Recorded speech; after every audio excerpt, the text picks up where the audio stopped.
If you like storytime vibes, hit subscribe and let's dive in together. I used to think cheating began with a selfish desire, a moment of lust or impulse. But mine started with a whisper at midnight, a trembling voice saying my name, and a lie so small it felt harmless. I didn't know that one tiny yes would become the doorway to destroying everything I thought was solid. I was lying beside my wife, Lena, when Mia called. Not texted, called. At 11:47 p.m., the screen lit up my dark bedroom like a crime scene photo. I froze, staring at her name. Mia, the quiet coworker with the shy smile, the neat handwriting, the habit of watching people when she thought they weren't looking. I always sensed she liked me, but I pretended not to notice. It was easier to believe intentions were innocent, but that night, nothing was innocent. I slipped out of bed and stepped into the hallway before answering.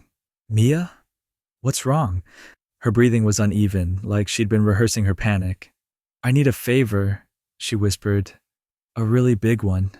I leaned against the wall, suddenly aware of the wedding photo hanging beside me. Me holding Lena, both of us laughing, stupidly confident in our future. What is it? I asked, already regretting it. My parents are visiting this weekend, she said, and I told them I was dating someone. A pause. You. My stomach tightened. Mia, that's... I know. Her voice softened, slipping under my guard. I'm sorry. I shouldn't have dragged you into this. I didn't know who else to trust. A practiced line, delivered perfectly. I should have said no. I should have hung up. But then she added, please, Daniel, I don't want to face them alone. Just one weekend. Silence stretched between us, thick and dangerous. And then, because I was tired, resentful of the cold distance growing between Lena and me, and because Mia's vulnerability felt like a hand pulling me toward something forbidden, I exhaled and said, fine. One weekend. She let out a shaky laugh, the first real sound of triumph I'd ever heard from her. Thank you. And you're not sleeping on the sofa, right? A joke. But not really. For the first time, I felt the floor shift beneath my life. I walked back into the bedroom, saw Lena sleeping peacefully, unaware, and for the first time in years, guilt hit me so hard I tasted metal. I didn't know yet. Mia didn't call me because she needed a fake boyfriend. She called because she needed leverage. The guilt began the moment I stepped out of the elevator into Mia's apartment building. It clung to me, thick, sour, metallic, like the smell of rain on concrete. I kept touching my wedding ring without realizing it, twisting it, pressing it into my skin until it left a mark, as if pain could keep me loyal. But the moment Mia opened her door, smiling too brightly, eyes gleaming with something that looked disturbingly like relief, I knew pain wouldn't save me. Daniel? She said softly. You're here.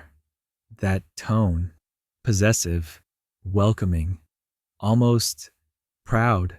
And in the same second, my phone buzzed in my pocket. Lena. A simple text. Don't forget we have dinner with your sister next Tuesday. Love you. The words sliced deeper than any accusation. I shoved the phone away just as Mia's parents knocked. Her mother nearly crushed me in a hug, while her father scanned me from head to toe like he was measuring my worth for his daughter's future. If only he knew I wasn't even worthy of my own. As we sat in the living room, Mia nestled closer than necessary, her shoulder brushing mine every time she laughed.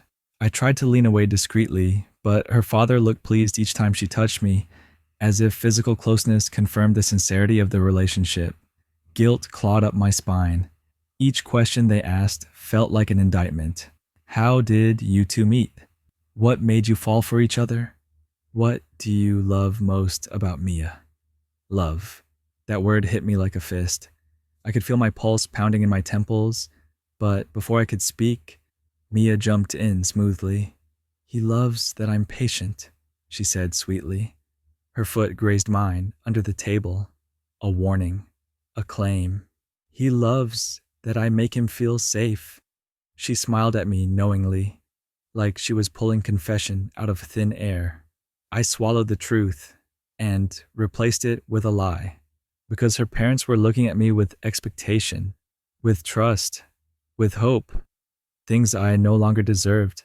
So I nodded. I agreed. I played along. Each nod felt like hammering another nail into the coffin of my marriage. But the worst moment came during dinner, when Mia reached across the table and placed her hand over mine. Warm, steady, deliberate. Her father smiled proudly, her mother sighed happily, and I felt my throat tighten until I couldn't breathe. Because in that exact moment, my phone vibrated again. Lena, this time a photo, the soup she made tonight. My favorite. A sweet message beneath it. Thought of you. Wish you were home. My chest constricted. I wasn't home. I was holding another woman's hand. I excused myself and stepped onto the balcony, gripping the railing until my knuckles turned white. The guilt roared through me, violent and suffocating. When I turned around, Mia was watching from the doorway, her expression unreadable, almost satisfied. And that was when I realized this wasn't a weekend of pretending. This was a trap, one she knew I was too weak to escape. The apartment was silent after her parents went to bed, but it wasn't a peaceful silence. It felt like the air right before a storm, charged, humming, dangerous. I stood alone in the kitchen, trying to steady my breathing, gripping the counter so hard my fingers ached. Then Mia walked in, barefoot, hair loose, eyes sharp in the dim light. Too sharp, too focused, like a predator who had tracked her prey for hours. You ran off. Pretty quickly, she whispered. I forced a laugh. Just needed air. Air, she repeated, stepping closer. From me? Her tone wasn't wounded. It was accusing, testing, and something inside me snapped with fear. Mia, this is getting out of hand, I said quietly. I'm going too far with this. I shouldn't be here. She didn't blink, didn't breathe. Instead, she stepped forward until her chest brushed my arm. You think you can just walk out of this tonight? She whispered. After everything you made me feel today? You did. Her voice cracked, not with sadness, but with intensity. You held my hand. You let them believe in us. You let me believe in us. Panic shot through my ribs. Mia, I'm married, I said, the words slicing through the room. For a moment, she froze. Then she smiled. A small, deadly smile. I know. My stomach dropped. She lifted her hand and traced the edge of my wedding ring with her fingertip. The touch so gentle, it made my chest tighten with sickening confusion. You keep touching this ring, she murmured. You keep looking at it like you're begging it to save you. Her eyes lifted to mine. But you still came here. That was the moment I realized Mia wasn't fragile. She wasn't overwhelmed. She was in control. And I was the one unraveling. I backed up a step. She followed. I turned away. She caught my wrist. Daniel, she whispered. Stop pretending you don't feel this. Her face was inches from mine, breath warm against my jaw. I felt the wall press into my back, trapping me between plaster and a truth I didn't want to face. When she leaned in, I didn't move. Not forward, not back. Just frozen. And that hesitation, that single second of weakness, was all she needed. She kissed me, desperate, hungry, claiming. I should have pushed her away. I should have walked out. But guilt, loneliness, adrenaline, and the chaos in my chest fused into something reckless. And for 3 catastrophic seconds, I kissed her back. The world spun. Then my phone rang. Loud, sharp, violent. Mia pulled back, eyes still burning, lips trembling with triumph and terror. I looked at my phone screen. Lena, calling. At 12:58 a.m., my pulse stopped. My vision blurred. My entire body turned to ice. Mia saw the screen. Her expression shifted, slowly, from satisfaction to something darker. So, she whispered, voice low, what are you going to tell her? My throat closed. I couldn't breathe, couldn't think. because in that moment, I knew. I couldn't tell the truth, but I also couldn't lie enough to fix what had just happened. I'd crossed the line, and there was no going back. I barely slept. Every time I closed my eyes, I felt the ghost of Mia's kiss burn against my lips, and every time I opened them, the crushing realization hit me again. I had betrayed my wife, not in my imagination, not in temptation, but in action. The morning sunlight in Mia's apartment felt wrong, too bright, too warm, like it was exposing every secret I tried to bury. I sat at the kitchen table, head in my hands, waiting for Mia and desperately wishing I could disappear before she came out. But of course, she appeared exactly when I least wanted her to. "Good morning," she said softly. I didn't answer. She walked closer, stopping directly behind me. I felt her presence like pressure on my spine. "You don't have to look so terrified," she murmured. "Nothing happened that you didn't want." Her words detonated something inside me. I shot up from the chair. "Mia, stop. Don't rewrite what happened. It was a mistake. A horrible one." She looked at me with an expression I couldn't read. Anger, hurt, amusement. "A mistake?" she repeated, voice rising. "You think I kissed a married man because I was bored? You think I risked everything because I felt nothing?" "No," I whispered. "You planned this." Her eyes flashed. "You're right. I did." The admission punched the air out of my lungs. She stepped closer, lowering her voice but sharpening every word. "And you knew it. You knew exactly where this was going the moment you said yes to me that night." My breath faltered, because she was right. Not innocent, not by a mile, but the truth still felt like a blow.